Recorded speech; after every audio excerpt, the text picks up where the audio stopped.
Talking about fake news. The problem with fake news has become a really big issue, and how we can get our students to be more digital literate and also evaluate the news they consume, where they look for news, and also to check whether or not the news that they do receive is accurate. So in the chat box, Peggy George and Christina Antipi and some others have already started sharing different resources and sites.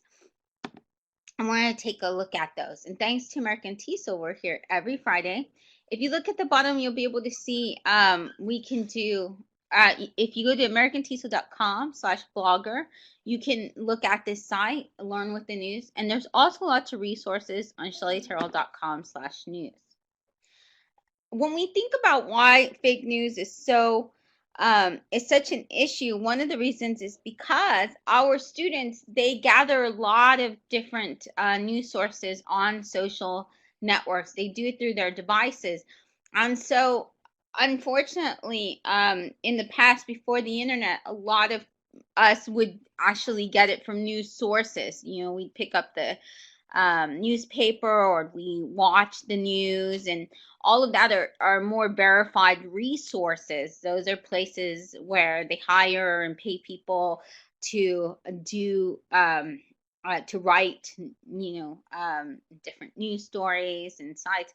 But now, because we have the World Wide Web, the internet, we are able to exchange news quite quickly, and we can't always necessarily just, even though we can consume a lot more news, either through a video, either through different articles on the web, either through listening on a podcast, we can't necessarily verify it as quickly. So our students and our learners, and even us, we are doing all of this consuming, but what we're not getting to really do is to pause and really check it. So these are ways that you can get your students to start checking what's going on, and also fact check, but also just to be more digital literate.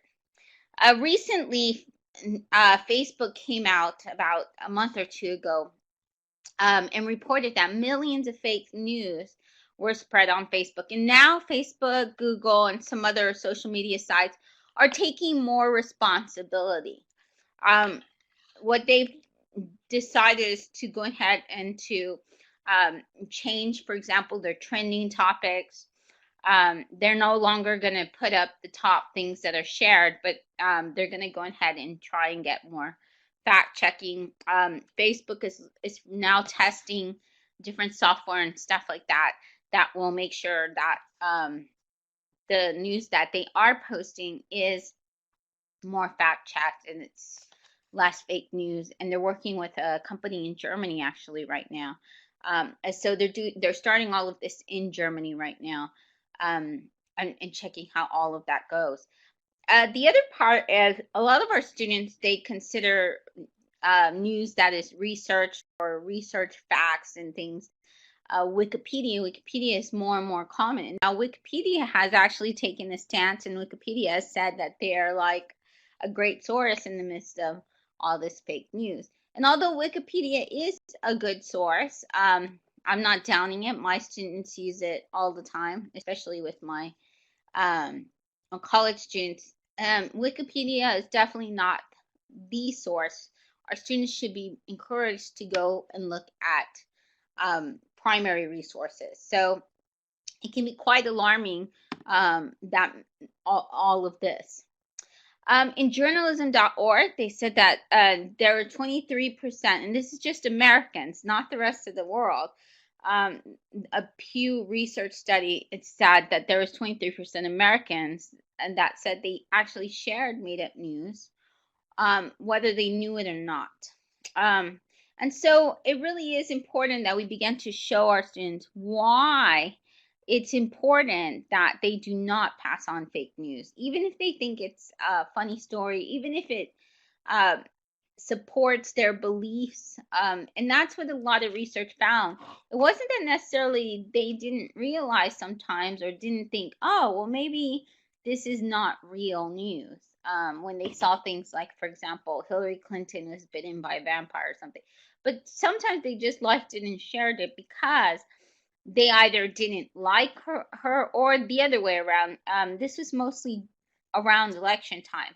So if they saw something about, for example, Donald Trump or Hillary Clinton or anybody else, if they just didn't like the person as bad, then they would share it. So a lot of times it was based on their support and belief system, and it wasn't necessarily based on accuracy. And sometimes when we share something like somebody is bitten by a vampire or something, we think, oh, well, that's funny. Nobody else would consider this real news. Nobody would, sometimes what we see, we share and we think it's funny.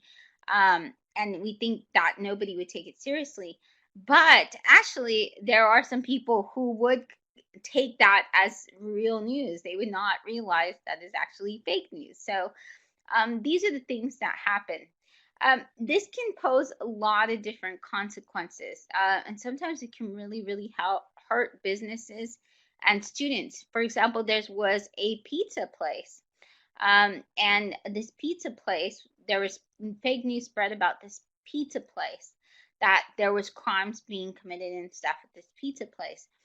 And now that pizza place is having their employees are attacked, their employees are harassed by others, and this was all revolved around fake news. So it can have serious consequences, and it's important we show our students that just by them liking different news stories, sharing it, retweeting it, reposting it, but even if they just put like a smiley face or they like it or something like that, that still spreads it to others. That's still, every time you like something or you check it or anything, that goes on activity.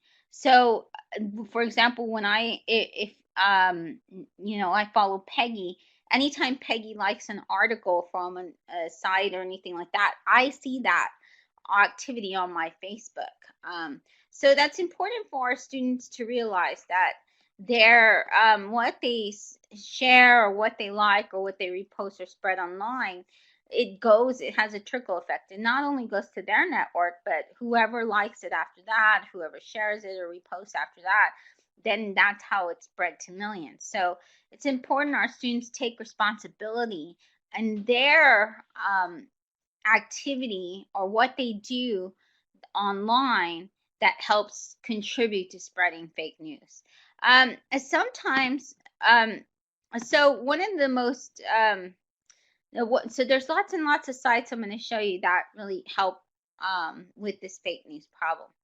And so one of the sites that is the most common that you hear a lot nowadays is Snopes. Snopes.com even has a field guide to fake news sites. They can tell you what to look for. They have a really great, fantastic guide.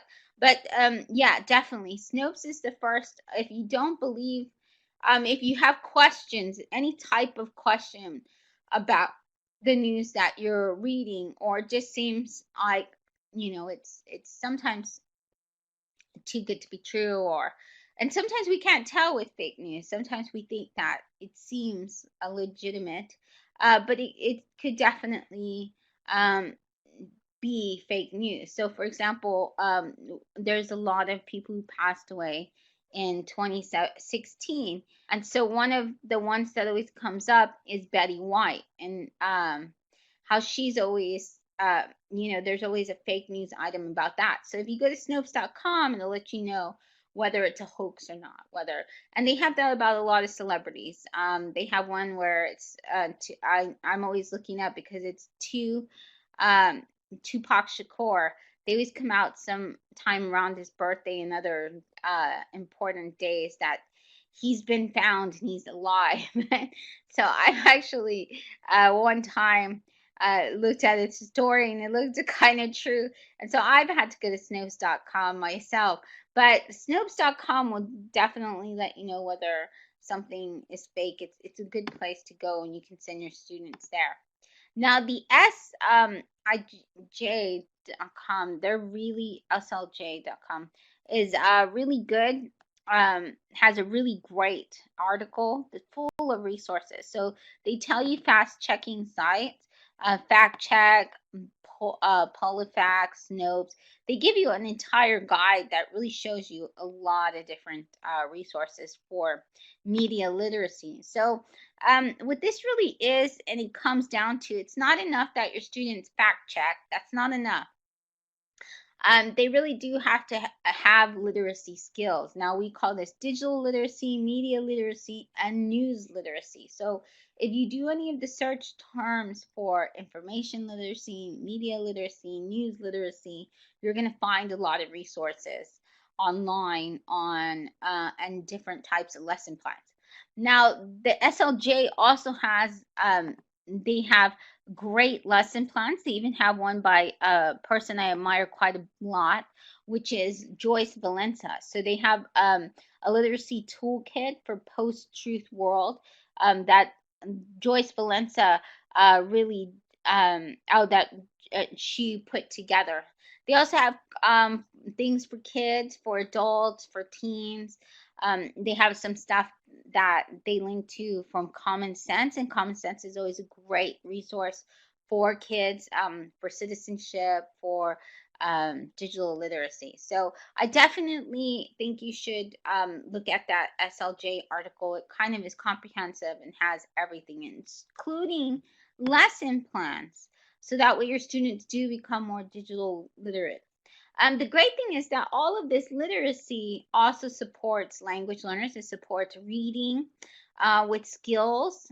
It also how to be digital researchers, great for them when they are writing. So it's not only reading skills enhanced, but writing skills as well.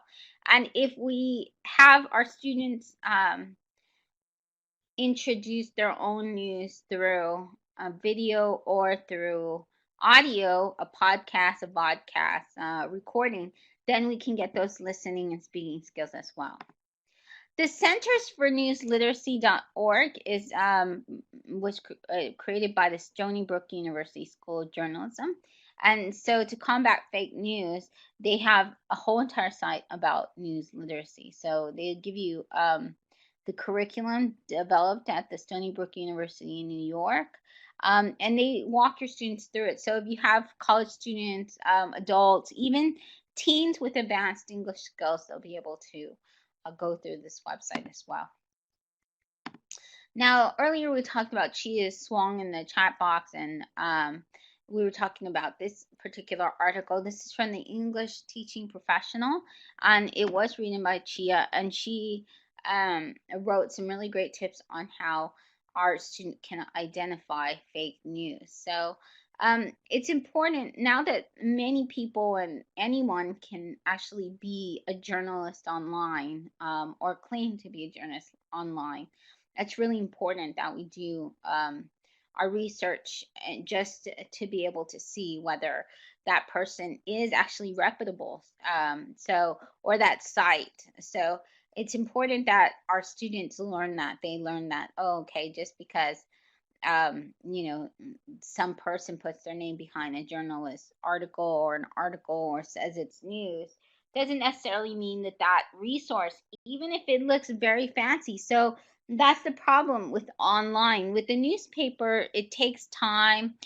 You have print and everything like that. So that one we used to go by looks. If it looks professional, if it looks like it's an educational site, then we will. If it looks kind of like Wikipedia or something, then we think that our students tend to think that that's a good resource. But actually, nowadays on websites, it's very easy to make something look like professional and educational. It's easy to use certain types of font, put lots of lettering, to put a stock image, and to make it look legit. So it's important to be able that your students have the know-how on how to spot how to spot fake news or a site that's trying to pass on what they have as official facts when they're not. I actually found tons and tons of resources. Larry Ferlazzo, he always has great resources, especially for English language learners and writing and English in general. He has about 6 or 7 sites. So if you look up fake news on Larry Ferlazzo's blog, if you do just a search, or even if you go to my Pearl Trees, so that is one resource, is my Pearl Trees. So my Pearl Trees for this one at shelleytarot.com/news. If you scroll down to the bottom, you're gonna find this Pearl Tree, and it has all of those resources, including Larry's different pages that are there as well. And so the Pearl Trees is very valuable. Scroll down and you'll be able to find fake news. Oh, and thank you, Peggy, for sharing the resource of Larry Filazzo. So he has over 5 pages, and one of them is this Storify, where it's basically a lot of people who posted about information literacy. And a lot of some of the articles that Larry shares on his sites, a lot of the lesson plans are from the New York Times Learning blog. And so they had 2 that I thought were particularly good, but one of them was this one from the New York Times, which is a case study. So your students, teenagers, adult students, college students, would be able to do this. They can see how fake news goes viral, so they can actually study the process. They have this real news from someone in Austin, Texas. So they go ahead and they follow the story, and they show how this fake news ran. And so all of these resources are really recent. This took place in November of 2016. So it's great because your students can see the chain of events, and then they can see where in these chain of events where they may have been part of the problem. See, the problem sometimes is our students can't spot how they make fake news go viral, like what part of the process. And all of us have probably even unknowingly been part of spreading fake news. We just didn't realize or know it. And that is the common mistake that people make sometimes. And that's another good point. So Peggy George says in the chat, some websites that publish stories are meant to be satire, but people think they're true. And that does happen. For example, I know the Huffington Post, there are many different sites that satire the Huffington Post. There's one I read quite a bit, written from a dog. And so it's called the Puffington Toast or something like that. It's really funny. But it's all animals, and you wouldn't realize that the animal news is a satire, but it is. So Mary Beth Hertz, I don't know if you follow her on Twitter, but you should. She's great. And she works for Chris Lehman. Well, that's her principal. They're in a great school in Philadelphia, but she wrote a really great article about how she teaches or battles fake news in the classroom. And so she talks about media literacy, how to help students develop media literacy, and why this is just an important skill to have today. So she talks about working with middle and high school students, adolescents, and teenagers as well. Okay, so Peggy says that Mary Beth now works at an elementary school. Well, it's still a very good article, though, and I think it is written about her time at SLA because it says middle and high school students, but thank you for that update. I wouldn't have known that. But she just had a little one, so that makes sense. But definitely you'll find some tips here on how to help your students get media literacy skills. Now, it's important because many of us learn from this as well. I know when I looked at these articles, it helped my knowledge and what I share online, and also helped me to figure out, what I might be reading that could be fake news as well. So I think that it's definitely harder for teachers to teach these kind of skills because we weren't taught these kind of skills. So we're learning as we go along, and that's okay. That's why you get all these free lesson plans that I'm showing you today, and also ones that you can pick and choose which ones are good for you, but they'll teach you along the way as well. Terry Friedman, who does a free newsletter called ictandeducation.org. And Terry Friedman came up with the lesson as well. So you do have to subscribe, which is free, to the digital literacy newsletter he puts in your email box. It's free and it has lots of resources and stuff. And in order to get the full lesson plan, but he does give you some things, some kind of facts and things like that. That you can definitely get just from looking on the website. So what he has is this kind of rough sketch that you'll see on the rest of the site when you look at this site, this particular link here. And it says dealing with fake news. So you have your students start with an event, and he writes, you can tell, this was just written just as a brainstorming, and so it says something in the news, a news simulation, a simulation played by some pupils, and then he has where there are observers. So the observers are reporters basically, and the students act as reporters, and they each one of them has a bias. So your students have to play the role of either being from different political beliefs. They each play someone with a bias. So you don't even have to tell them the party in your country, but that might be nice for each of them. Plays a role in the party of the country, and they have to report the news from that particular viewpoint. So they have to know that viewpoint, and then they have to write the news according to someone who would be of those beliefs. Sometimes you might be able to find students that actually do have those beliefs, and then you can see where they can, after comparing the same news that they observe, they can see the biases. So that's a really good idea, is to have your students role play these different roles and how these biases affect their reporting, and whether it will have an impact on whether that news is completely legit.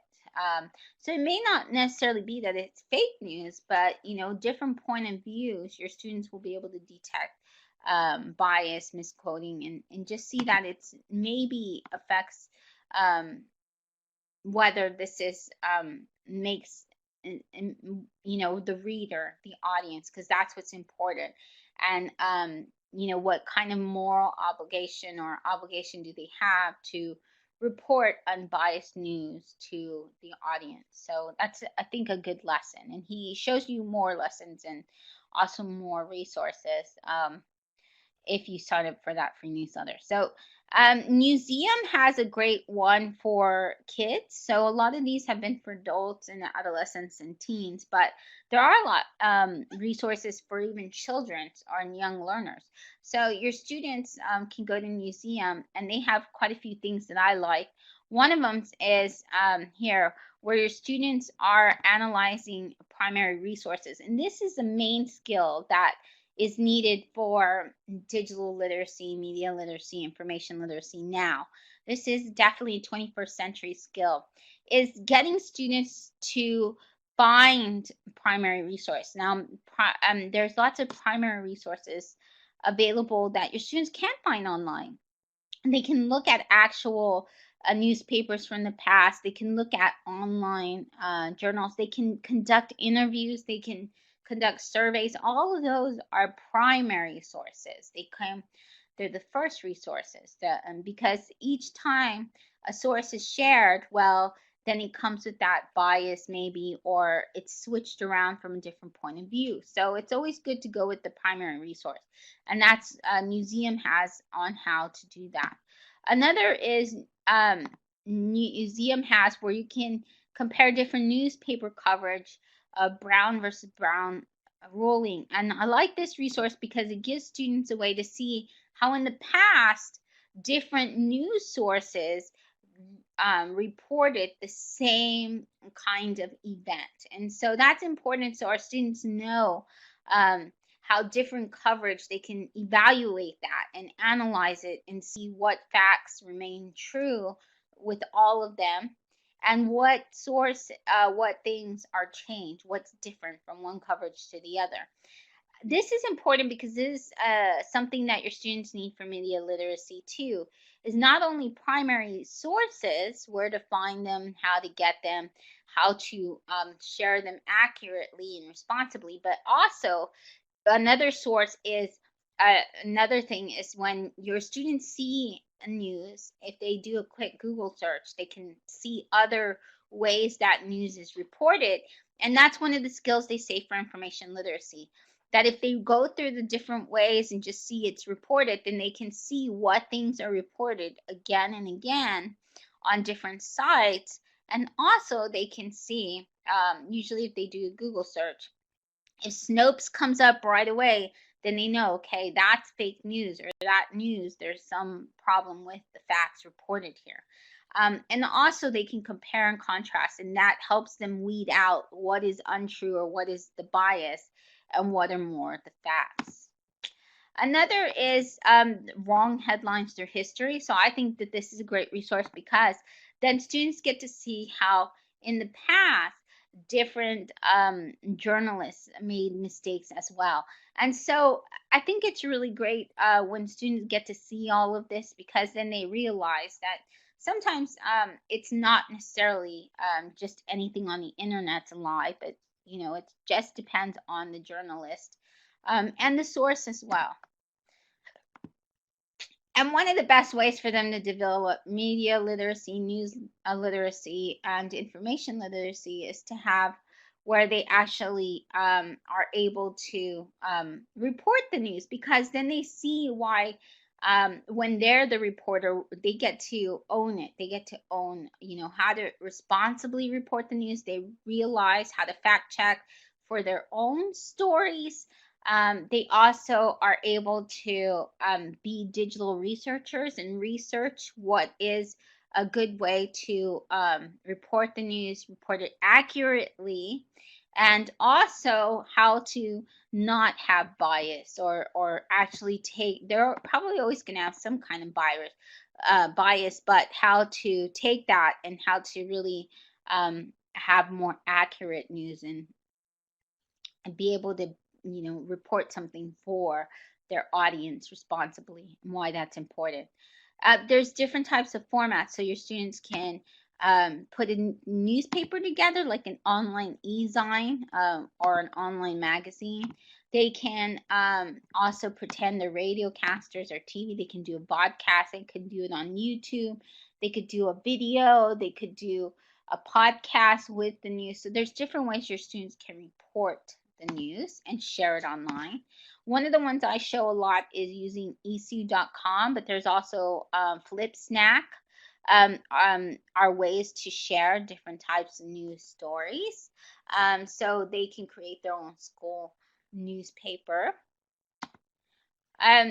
These are some for really young learners. There's newspaper, this free newspaper generator, and they'll be able to write the text, have a picture, and even that's literacy. Literacy also in today's 24th century scale information media literacy is the picture that you choose and that you take that goes along with the article. So nowadays, not only is it important that what you write, but the visuals that go with it are very important as well. Because as we know, we can make things look bigger. There's a lot of things that that you can do to a picture that skews it, that makes it not its accurate portrayal. Or you can put it with words in a way that makes it seem legit, but it may not. For example, let's say there was a news story about a crocodile that was about 14 feet long, that was in a golfing range in Florida. And I actually looked that up, and I believe that was actually accurate news. But I did look it up because I thought, wow, that's incredible. I can't believe this. So those are things that your students can, but it would have been easy to say a big snake and then um, someone be able to blow up a snake or take a picture of a snake in a way that, they could say it's the largest snake ever and then make a really small snake look like a big boa constrictor or something. So it's important our students realize that their pictures, their photos are part of that story as well. Here's another one where students can be a reporter. They type the name of the newspaper, who it's written by. And that's important because some sites that I look at for facts don't have authors, and it's really important that they do. Read, Write, Think has a whole entire printing press interactive. It walks students through the process. Plus, they have a lot of different lesson plans for different grades, and it breaks it up into grades all the way from definitely 5 years old all the way on up. So Foti.com just has a newspaper clipper. It's really fast to do. It takes no time at all. Your students don't have to register or sign up. There's a lot of these sites that I've showed you where your students don't have to register. They don't have to put their email. They just use that particular generator, and then they can just save the picture or the PDF. There's different types of sites and apps if you do have your students report the news that are quite useful. You can go to teleprompter.com and that'll put a teleprompter so in case your students are broadcasting the news on video. Freeteleprompter.org, that's another one by autocue. A really great app is the touchpass iOS app. It's a great way to report the news. You have video. You can have text coming up. You can put a green screen. There's so many features and stuff. There's a way to incorporate other video and things like that while you're reporting on it. One of my favorites, and it's great for young learners as well, is the Talking Tom and Ben and Tom News Reporter app.